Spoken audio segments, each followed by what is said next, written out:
The shadow of the Dominion. The stars looked different from the observation deck of Lunar Base Alpha. Captain Ilara Torres knew it wasn't the stars themselves that had changed, but rather her perception of them. What once represented humanity's endless frontier of discovery now felt like a vast ocean of threats, with predators lurking in the darkness between worlds. "Captain, the Council is waiting," Lieutenant Marcus Chen said from behind her. His voice was steady, but Torres could hear the tension beneath his professional demeanor. Torres nodded, taking one last look at Earth hanging in the blackness below. Beautiful, vulnerable, and completely unaware of what was coming. Let's not keep them waiting any longer. The council chamber was silent as Torres entered. 12 faces, the leaders of Earth's United Defense Coalition, stared at her with expressions ranging from grim determination to barely concealed panic. Admiral Jameson sat at the head of the oval table, his weathered face betraying no emotion as he gestured for Torres to begin. "The intelligence is confirmed," Torres said, activating the holographic display with a flick of her wrist. A three-dimensional map of the solar system appeared, with a massive red cluster slowly advancing from beyond Pluto's orbit. "The Krinaxian Empire has entered our system with a fleet of over 3,000 ships. At their current velocity, they'll reach Earth in 7 days." The room remained silent, though Torres noticed several council members exchanging glances. They had all known this was coming, but hearing it stated so plainly made it real in a way intelligence reports couldn't. "What about the evacuation plans?" asked Councillor Abasi, her voice tight. Admiral Jameson shook his head. "We can evacuate perhaps 10 million people to the Mars and Luna colonies, but Earth's population is nearly 10 billion. The math isn't in our favor. And our defenses." This from Councillor Zhang, who represented Earth's Eastern Coalition. Torres took a deep breath. The orbital defense platforms might take down a few of their ships, but their technology far exceeds ours. Our entire fleet combined couldn't stop even a fraction of their armada. "So we're doomed," Councillor Wilson said, his voice cracking. "After all our achievements, all our striving, humanity ends with a whimper." "Not necessarily," Admiral Jameson said, nodding to Torres. "Captain, tell them about Project Defiance." Torres tapped her control pad, and the hologram shifted to display a sleek spacecraft, unlike anything humanity had built before.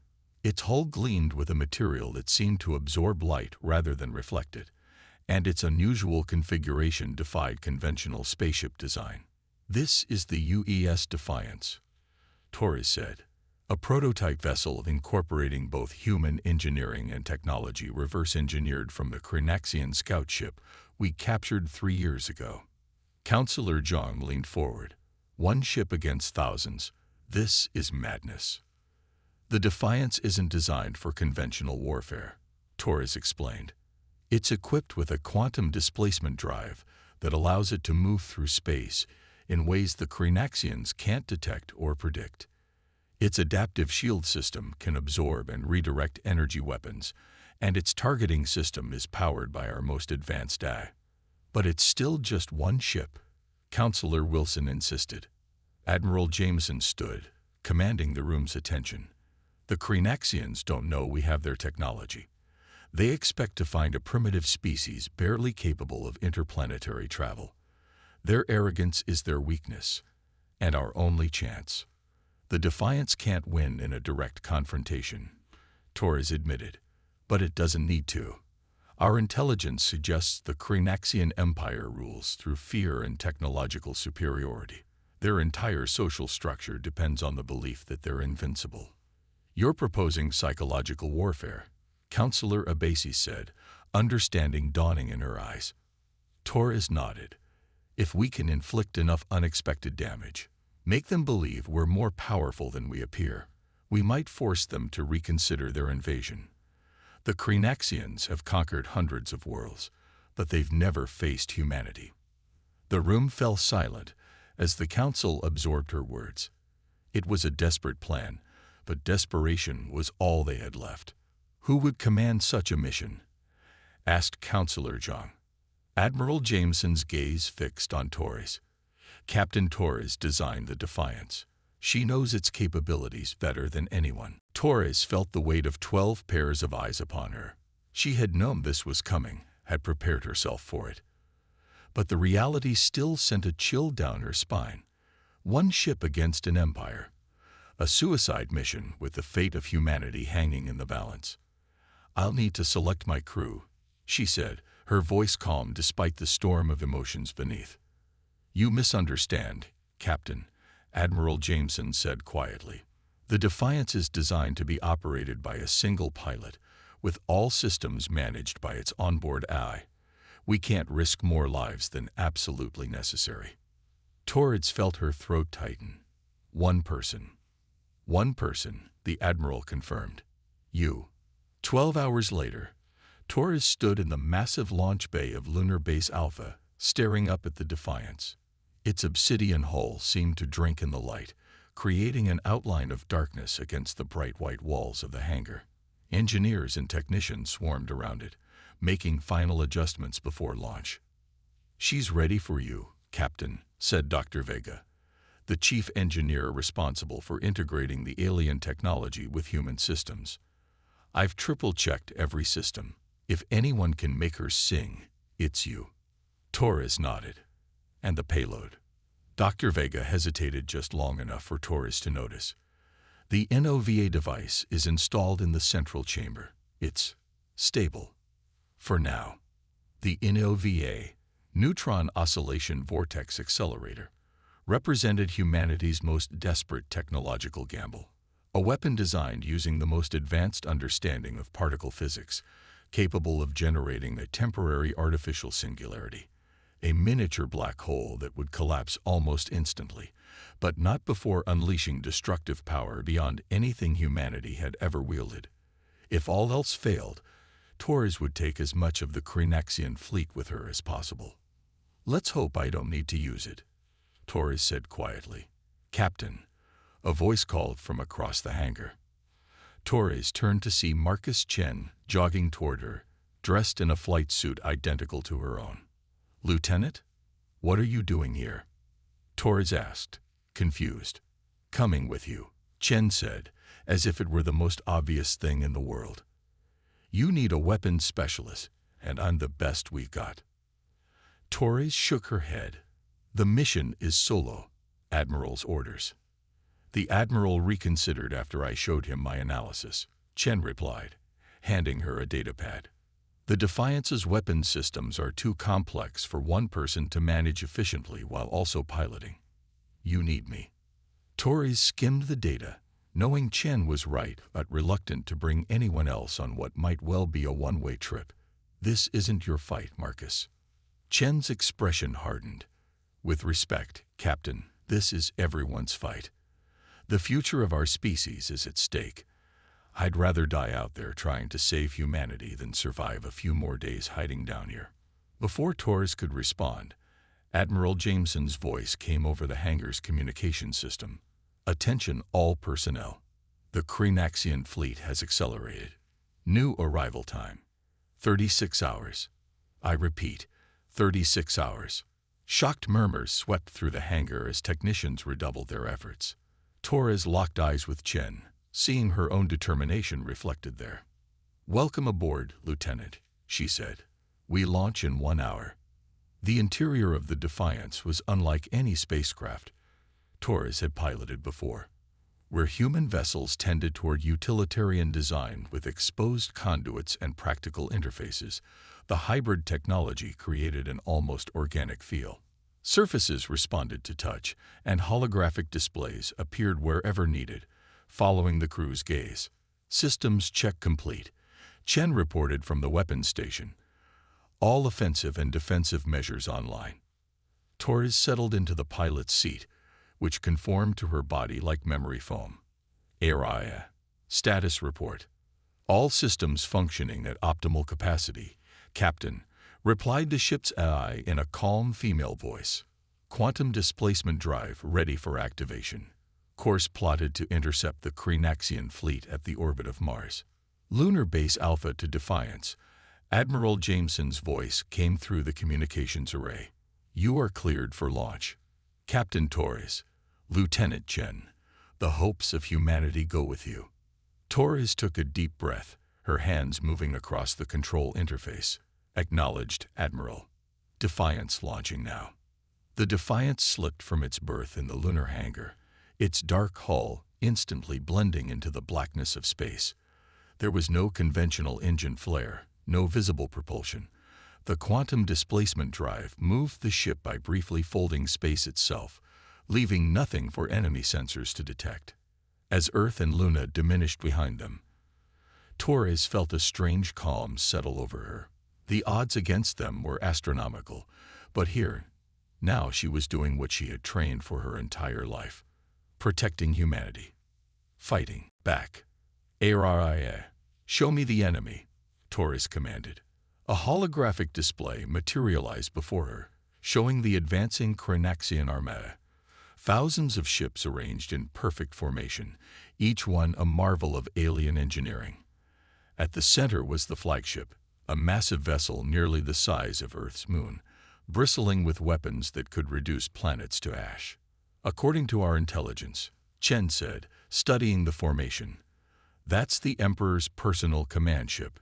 The Cranaxian equivalent of royalty only leaves their homeworld for the most significant conquests." Torres felt a chill run down her spine. "They're that confident. Why wouldn't they be?"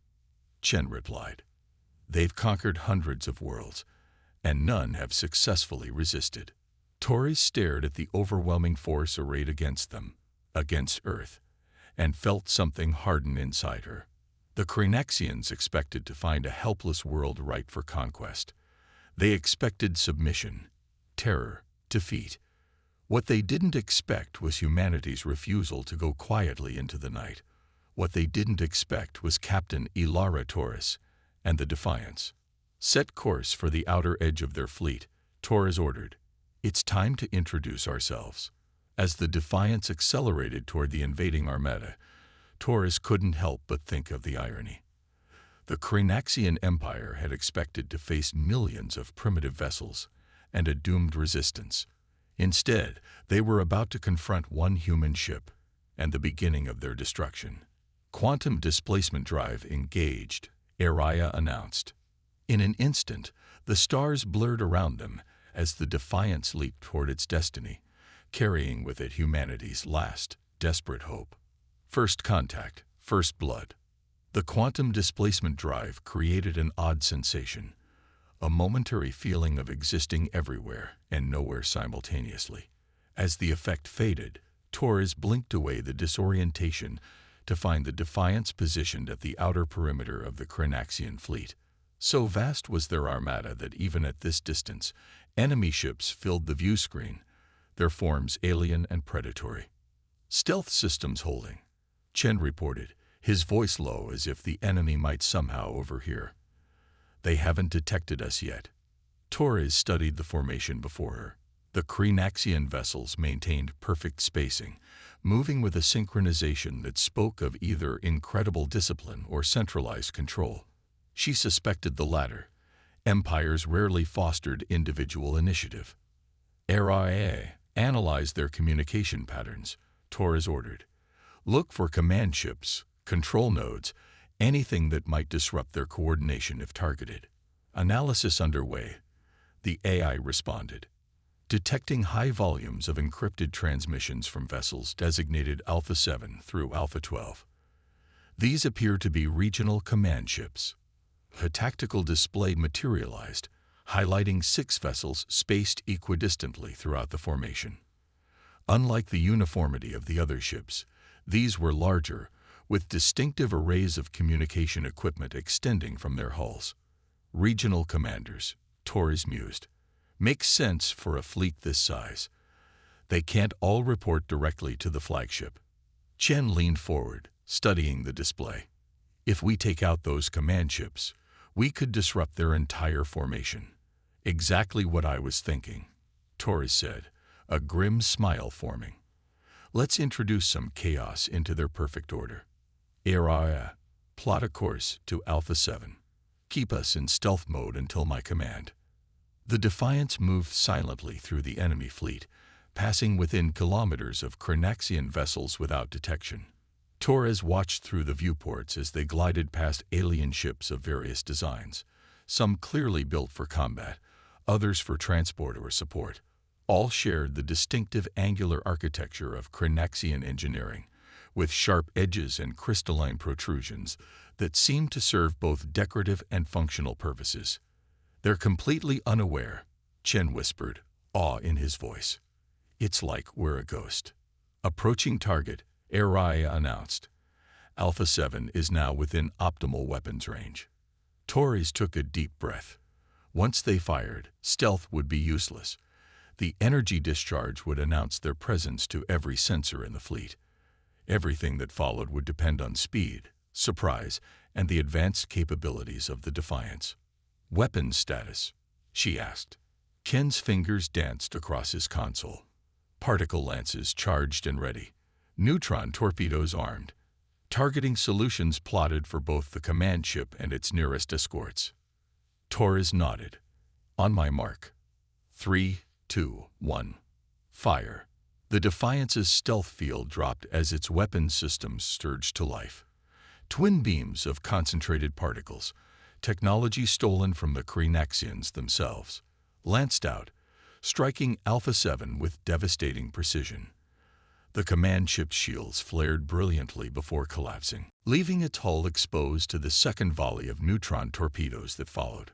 The resulting explosion was spectacular, a silent bloom of energy and debris that rippled outward in zero gravity. Nearby Krynaxian vessels scattered in confusion, their perfect formation dissolving into chaos as they tried to identify the attacker. "Multiple ships altering course," Chen reported, his voice tight with concentration. "They're trying to locate us, establishing a search pattern." Torres didn't wait for them to organize.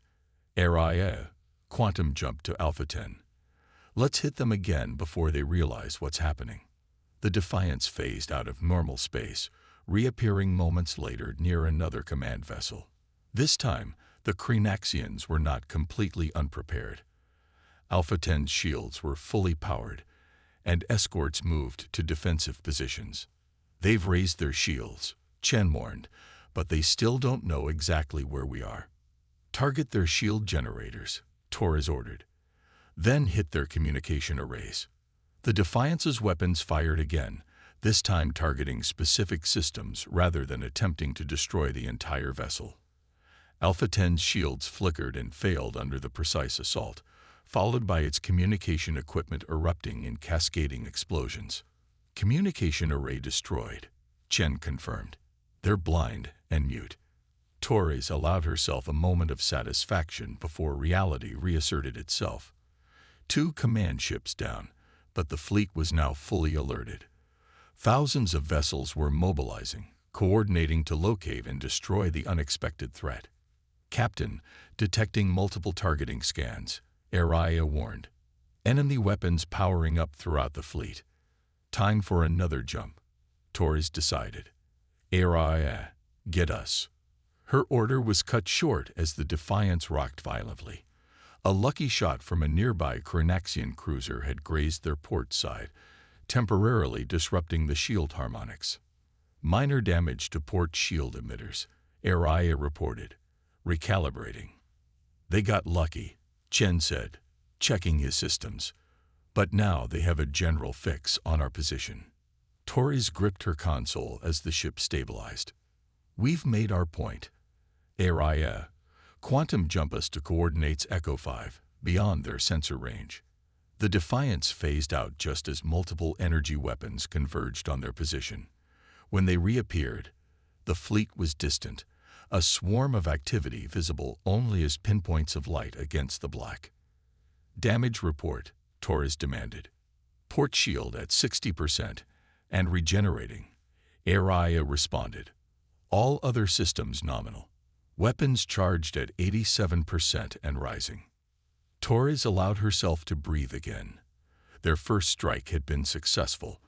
They had destroyed one command ship and crippled another, disrupting the fleet's perfect coordination.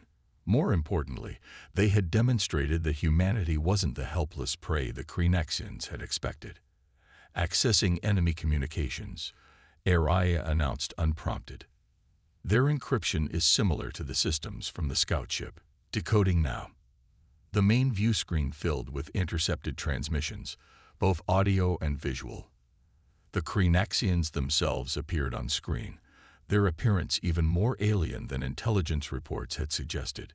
Tall and gaunt, with iridescent skin stretched tight over sharp facial features, they moved with an almost insectoid precision. Their language consisted of clicks and whistles interspersed with guttural sounds. Araya, translate.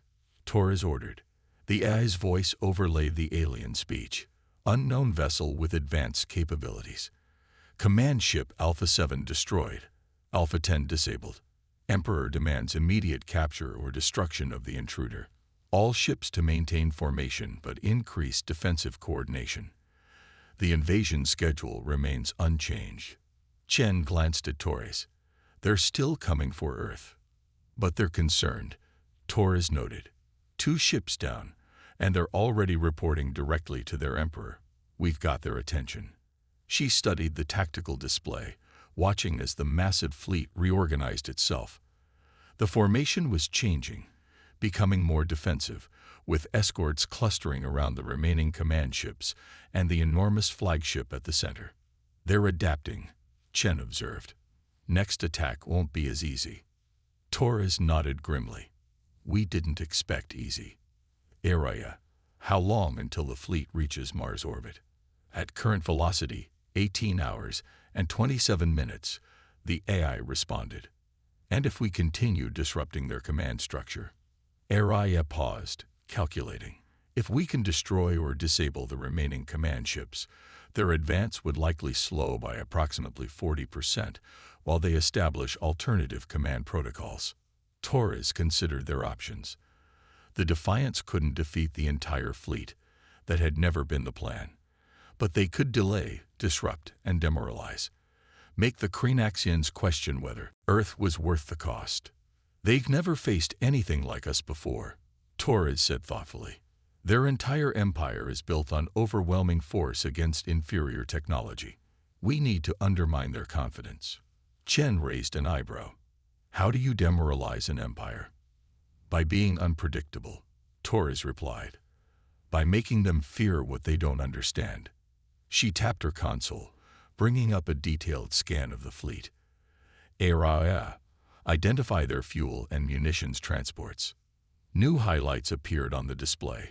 Dozens of vessels scattered throughout the formation, less heavily armed but crucial to the fleet's continued operation.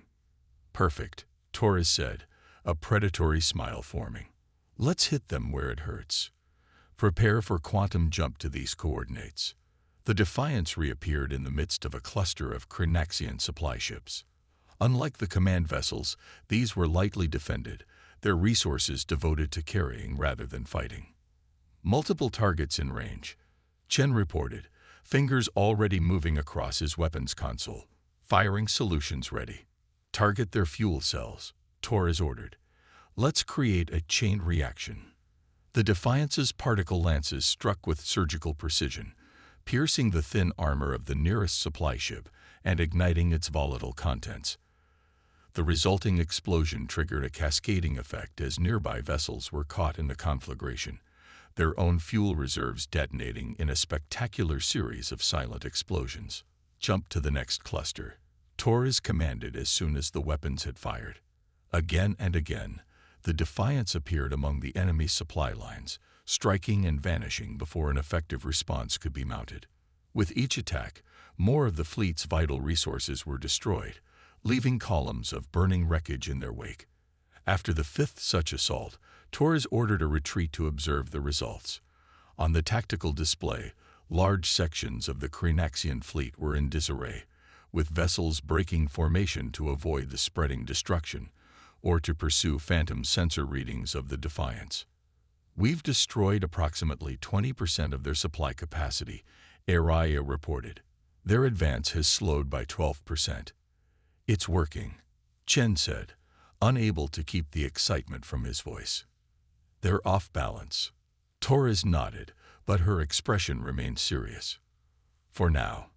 But they'll adapt again. We need to keep changing our approach, keep them guessing. As if in response to her words, the tactical display suddenly lit up with new warnings. Throughout the fleet, smaller vessels were breaking away from the main formation, spreading out in search patterns designed to catch the Defiance in a wide net. They're deploying hunter-killers, Chen observed. Faster ships with enhanced sensors. They're sacrificing some of their offensive capability for speed and detection range. Torres studied the new development with concern.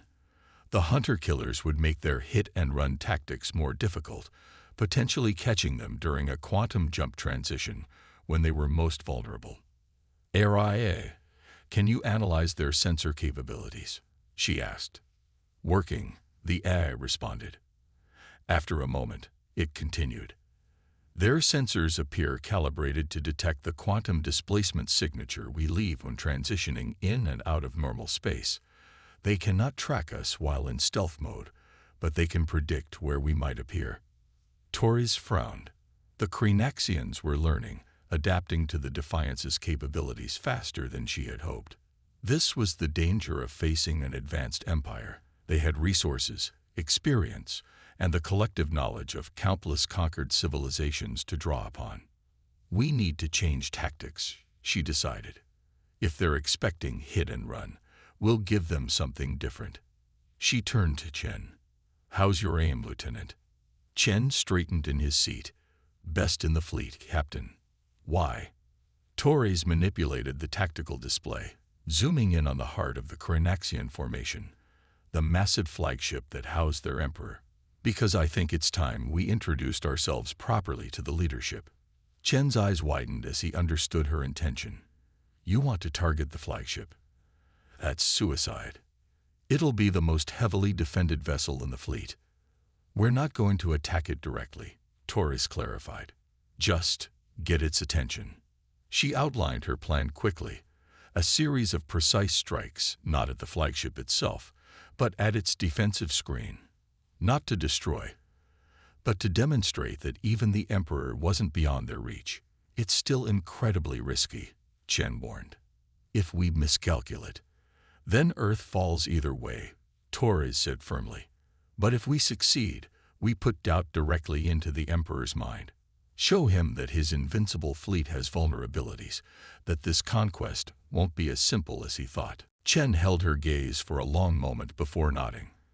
I'm with you, Captain. All the way. Torres turned back to her console. Araya, plot a course to these coordinates, and prepare to broadcast on all frequencies. I want the entire fleet to hear what happens next. The Defiance slipped once more into quantum displacement, heading toward the heart of the enemy armada. As they phased back into normal space, Torres felt a flutter of apprehension. They were closer to the flagship than any sane commander would dare, within the ring of elite guard ships that surrounded the Emperor's vessel. Stealth holding, Chen whispered. But they'll detect us the moment we power weapons. Torres nodded. Make every shot count. Target the lead guard ship. Aim for their shields, not to destroy. The Defiance's weapons charged silently, energy building until Torres gave the command. Fire. Brilliant beams of energy lanced out, striking the guard ship's forward shields with pinpoint accuracy. The shields flared but held, as Torres had intended. This wasn't about destruction, but demonstration. Broadcast now, Torres ordered. All frequencies, maximum power. Chen looked startled. What message? Torres leaned forward, her voice cold and clear as she spoke directly to the Krenaxian fleet. Attention, Krenaxian Empire. This is Captain Ilara Torres of Earth. You have entered our space uninvited, and with hostile intent. Consider what has happened today a warning. Turn back now, or what you have experienced will be only the beginning. She nodded to Chen, who terminated the broadcast. Araya, quantum jump now. The Defiance phased out just as dozens of weapons converged on their position. As they reappeared at a safe distance, Torres watched the enemy fleet on her tactical display. The Krenaxians were in chaos, vessels moving in conflicting patterns, communication spiking across all channels. "They're arguing," Araya reported, monitoring the intercepted transmissions. Some commanders are advocating for a more cautious approach. Others insist on accelerating the attack. Torres smiled grimly. "Dissension in the ranks. Exactly what we wanted." Chen looked at her with newfound respect.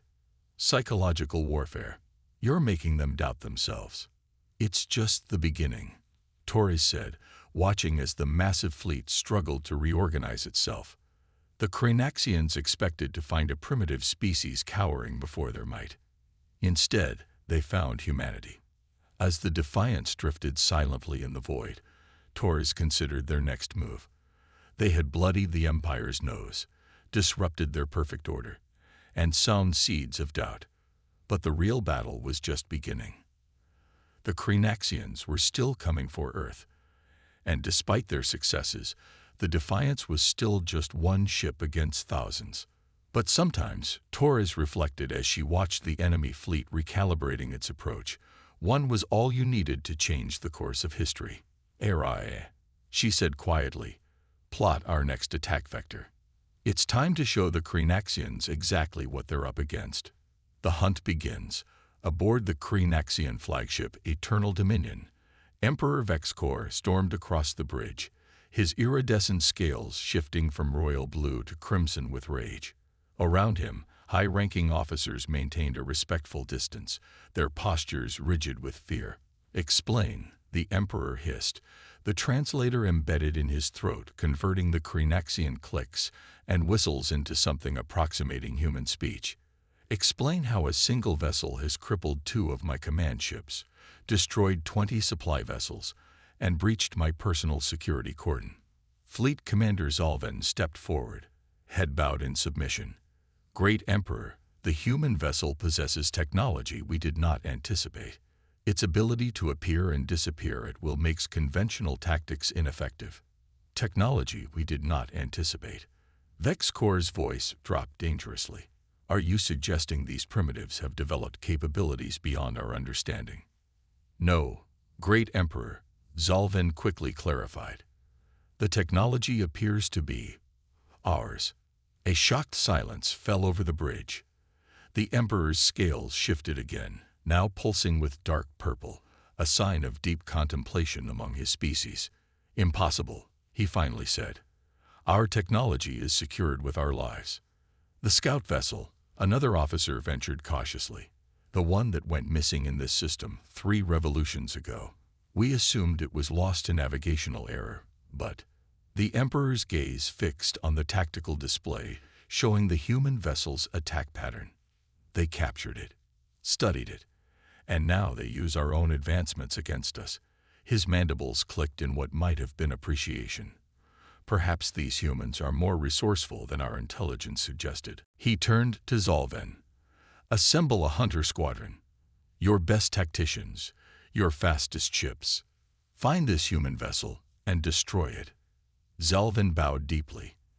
"As you command, Great Emperor." "And the invasion?" "Proceeds as planned," Vexcor declared. "This human resistance is impressive, but ultimately futile. One ship cannot stand against the might of our empire. Deal with this nuisance while we continue our advance." As the Emperor departed, Zalven studied the tactical data on the human vessel. In his centuries of military service, he had conquered dozens of worlds and faced countless defense strategies. But never had he encountered a species that fought quite like these humans. Boldness bordering on madness, precision mixed with unpredictability. It would be a worthy hunt. Back aboard the Defiance, Torres and Chen worked in exhausted silence. They had been running continuous operations for nearly 16 hours, striking throughout the Cranaxian fleet before retreating to safety. The strategy was working. The enemy advance had slowed considerably as they diverted resources to defense and search operations, but it was taking a toll on the human crew. "You should rest, Captain," Chen said, noting Torres's 3rd consecutive yawn. "I can monitor for a few hours." Torres shook her head. "Not yet. Araya, status report on the fleet's current formation." The AI displayed a real-time tactical map. The main fleet continues its advance toward Earth, but at reduced speed, approximately 58% of their original velocity. However, I'm detecting a new development. The display zoomed in on a smaller group of vessels separating from the main armada. Unlike the rigid formations of the larger fleet, these ships moved with a more fluid, adaptive pattern. 8 vessels, HFY continued. Lighter armor than standard Cranaxian warships, but enhanced propulsion and sensor arrays. Based on their configuration and movement patterns, these appear to be specialized hunter-killers. Torres studied the new threat with growing concern. They're adapting faster than I expected. These ships are designed specifically to counter our tactics. They're spreading out, Chen observed, creating a net we can't easily slip through. Torres nodded grimly. And each one is probably capable of calling in the entire fleet if they detect us. She considered their options, fingers drumming on her console. HFY analyzed their communications protocol. How are these hunter ships coordinating? They appear to be using a tightly encrypted quantum frequency, HFY reported after a moment. More secure than the standard fleet communications we've been intercepting. Torres leaned forward, suddenly alert despite her fatigue. But they're still communicating, still coordinating their movements, which means there's a pattern we can exploit. She turned to Chen. Remember your advanced tactical training. The Fabian strategy. Chen's eyes lit up with understanding. Avoid direct confrontation. Harass and exhaust the enemy. Force them to expend resources chasing shadows. Exactly, Torres confirmed. HFY. Prepare a series of micro-jumps. Random patterns, short distances, just enough to trigger their sensors without giving them time to lock on to our position. For the next 3 hours, the Defiance executed Torres's strategy with precision. The ship would phase into normal space long enough to register on Cranaxian sensors, then immediately jump to